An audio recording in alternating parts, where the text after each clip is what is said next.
Hey everyone, welcome to this video. I'm super excited to share the illustration behind Killjoy. It's one of the latest characters for Valorant that just came out. I painted several illustrations for our characters already, but I was able to record the process for this one and something I've been meaning to do for quite a while and sort of share my thought process behind it. And the character Killjoy, she just came out. There is a video on the official Valorant channel. I recommend you check it out. It's super cool. The team did an amazing job. I like this character a lot, her personality and her kit.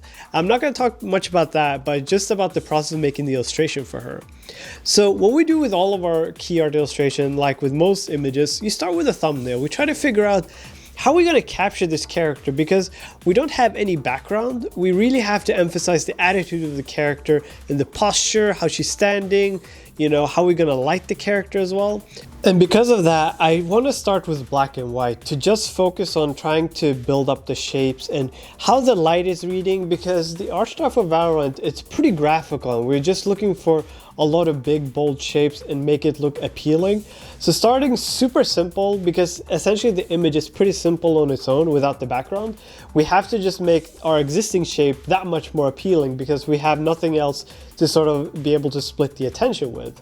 Personally, for me, like, I love painting backgrounds, and if you've seen my work before, I always have a background in my images. I never paint a character without background. So doing these illustrations has been quite a challenge, and I've learned a lot from it, and I'm super thankful for my amazing coworkers that helped me throughout the process with feedback and support. And I could have definitely not done it without them. So if we look at the image, I'm just using a simple layer for the shadows. The whole image is pretty much flat, and it's essentially a pure black. I just dropped the opacity and put the layer to multiply. And I'm going over the areas where I think the shadow will be, because I'm imagining the light is coming from up atop, both on our character and the turret itself. So I'm just trying to keep it super simple and try to block that out. When I'm happy with the basic shapes I start adding in the colors. I have a separate video here up on YouTube if you're interested in how to color your black and white drawing very simply. But the general premise that I like to use is I like to start when I have some basic value of where the light is, you know, what's the local value of the pants, how much darker are they from the jacket and the turret and all these pieces.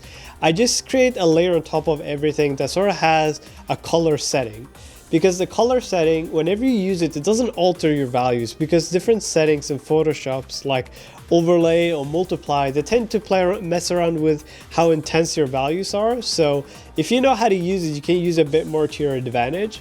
I definitely start using it later on in the process, but as a very first step, I just like to use the color layer, because then I can just pop in some colors really simply without messing with the values too much at this stage, because overall I feel like it's kind of there and I don't want to play around with it too early. So I just want to get all the image as close to the concept as possible. I'm trying to get all the colors right, all the shapes and details right, and just going over as much of it as I can early on, because as you can see also I have a lot of layers because the image is still in black and white stage. So this is something I'm going to try and flatten the further the process goes along, because generally whenever I like to work with as few layers as possible. But I think depending on the stage of where the image is, especially when doing work for commercial work, it's important to be able to backtrack if you get feedback or if you need to do some changes to the image. Like here, for instance, I realized the pants were way too bright, so I made a multiply layer and I went on top of it to really darken them, just to make sure the value stands out against the background. And just adding in some more colors with the color setting. Even using gray sort of works as a color whenever you have other colors next to it. Doesn't feel as dull. And I really like the color of her shoes, so the gray really fits nicely with the green there. And what I'm trying to do also when I work on an image like this, I try to get the whole image to a similar state of finish. So for instance, I try to get every part of the image to the same level of fidelity to base degree, and when I feel comfortable with, then I start focusing way more in on the face when the rest of the image sort of come together. But at this stage, there's so many rough edges around the image, I sort of want to elevate it all together. It helps with style consistency and making sure the image feels similarly rendered, because I found that if you start rendering too early in a specific part of an image and you sort of hone in on that and you forget the rest of the image, the style consistency tends to fall apart. That's something that's really important when we're doing this this is that it feels very cohesive as we're doing them. And finally, when I get to a stage where I'm more comfortable with it, I sit down and focus in on the face. The face is such an important part of this character, and I repainted it several times because we're not looking to make it super realistic. It's about trying to make it appealing, fit in with our stylized shapes, and it's a really hard balance to try and hit. I talk a lot with my coworkers who are super helpful. A special shout out to Suka and Josh, who always help me with very helpful feedback and support, and paintovers as well. And as I'm working on the face, to me it's really the highlight of the image. Everything is going to be pulled toward here because us as humans, whenever we see characters or illustration or images, naturally we tend to be drawn to other people's faces within the images. So it is super important to make sure her face reads really well. It has to capture the likeness of the concept itself, but also convey the type of attitude that we want. So I really try to put a lot of emphasis on trying to make sure the face work. That means that I repainted it a lot of times to try and make it work. And one thing I was thinking as I was doing this, I kept thinking, should I keep the glasses on a separate layer? Should I just bake it in and paint on top of it? And after trying to just paint in the glasses as I'm trying to figure out the face, I felt like it was getting a bit too much. So I sort of had to just, okay, I'm going to ignore because currently the glasses are just a leftover from the drawing stage. So I decided, okay, I'm going to ignore that for now. I'm just going to have to paint on top of it. And then separately, I'll make another layer to just focus on the glasses. Because I feel like sometimes whenever working on an image, certain problems can get pretty overwhelming. Even something as simple as, should I paint the glasses at the same time as painting the face? It just tends to make it easier if you simplify those problems down to just, I'm just going to focus on the face, I'm going to ignore the glasses. Because if the face looks good without the glasses, then when you put them on top, it's going to feel good as well. And I'm also playing around with a bit of rim light, because one thing that we do for all of our key art so far is that we've had a very strong rim light. It really helps pop out the form and just make it feel more graphical, a bit more dynamic to the image, even though it feels a bit static when the character isn't really moving too much. And as I'm working on the image, this is something I learned when I was working on the splash team, which I was really happy that they taught me, is like, as you're working on the image, sometimes it's just good to drop a new layer on top of things and try to redraw things out and see if the shapes works, because you can push it a bit more with the drawing and it's a bit easier than painting. And it's something ever since my coworker showed me that, I was like, oh my god, this is amazing.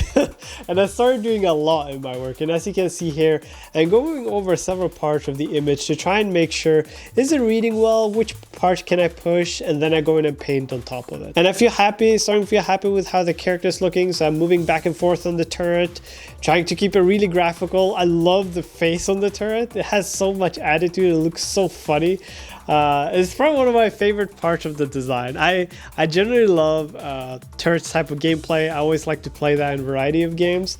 So drawing this turret itself was super fun, and I was really excited about it. And as I'm drawing the forms and shape, I use a lot of lasso because, like I mentioned earlier, we sort of want a more graphical feel to our work. So whenever I do transition and I draw out the forms, I try to just go with very bold and aggressive shapes and not so much blending, because for instance, when I did a lot of splash work, it's a lot about blending and doing a lot of smoother gradients. For Valorant, we're looking for more graphical, a bit more aggressive shapes in the way we transition it. So lasso is super helpful for that, and just drawing with full opacity as well really adds that graphical element. And it's something I tried to use a lot more in my personal work lately, because I feel like it has a very fun look to it, and I think it's just very fun playing around with shapes. And something prior to working on the style for Valorant, it's something I didn't do too much, so I was very excited when we started going in that direction, and that was something that I can also incorporate in my personal work. So as I was working on Killjoy, one thing that I sort of have a rule to myself is sort of keep making, and I would suggest this to anyone really working with digital files, keep making copies of your files. Don't work into one file for a long time, because things can happen in the digital world. So as I was working on the image, the worst thing that could possibly happen happened.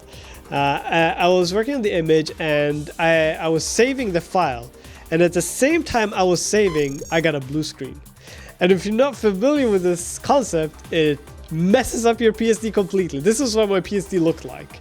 It was just black, it was unrecoverable.